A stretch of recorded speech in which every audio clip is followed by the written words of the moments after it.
Kaka-out lang namin sa trabaho kaya naghanap kami ng makakainan na 24/7. May nakita kami 24/7 sa Makati na Gangnam Style. Ayan, bukas pa sila kahit hating gabi na. Kaya ito lang yung choice namin na makakain kami na bukas. At ma-enjoy namin yung mga pagkain kahit hating gabi na. At ayan, pumasok na nga ako at ayun, binidyohan ko na yung place nila at may nakita ko ang kasama ko na nakaupo na siya at nag-order na siya. Ayan, di ba? At may mga damit pa sila na pwedeng mo suotin para mag-costume na kunwari nasa Korea ka. At ayan, dumating na yung side dish namin. Yung favorite ko dyan ay isang fish cake. Yun lang ang una kong tinikman dahil favorite ko talaga yung fish cake. Kaya yun yung binabalik-balikan ko dyan. Ayan, patikim-tikim na yan. Ayan, nguya-nguya na yan si Manding mo. Oh.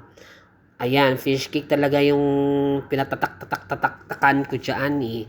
Kasi masarap nga eh, di ba? Siyempre, kung ano yung masarap, yun talaga yung balik-balikan natin, di ba? Alangan naman na balikan mo yung hindi masarap, di ba?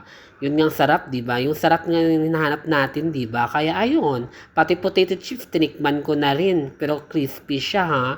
At ang sarap din kasi medyo matamis-tamis siya na crispy. Pa-chopstick pa ang lola mo. Kunwari, marunong, pero hindi yan marunong. Nahihirapan pa yan tawag doon?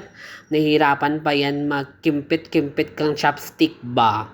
Kunwari lang kuno, sagad-sagad. Kunwari lang kuno, marunong mag-chopstick ang lola mo. Hindi pala. At ayun, dumating na yung aming order na japchae Korean. Ang sarap-sarap talaga. Favorite ko na naman siya. Dahil lahat na lang masarap, lahat na lang favorite ko. Ayan, napaka-shining, bright pa niya. O, dapak. Tawag doon? Napaka-shine ng japchae nila. Yun nga lang.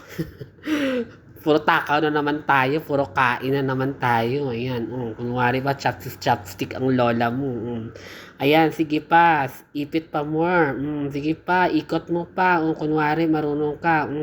Tapos kunwari nguya-nguya, 'di ba? Sige, ngumuya ka pa. Ayan. At favorite ko talaga 'yan. Yan ang pinaka-favorite ko talaga simula nang kumakain ako sa mga buffet restaurant. Yan yung hinahanap-hanap ko talaga yung japchae nila kasi masarap nga siya, 'di ba?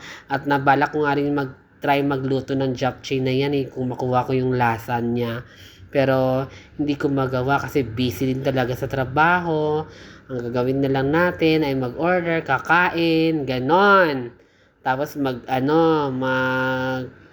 tawag dito, hihiga, after kumain, magchika-chika. Ayan, sipit-sipit pa si Inday ng chopstick, di naman marunong. Kunwari pa. At ayan na nga, nagkikwentuhan na sila dyan. Ako naman, busy ako sa kakakain dahil favorite ko yan. Uubusin ko talaga yan hanggang sa magsawa ako, di ba? Bahala kayo dyan. Basta ako kakain ako dyan.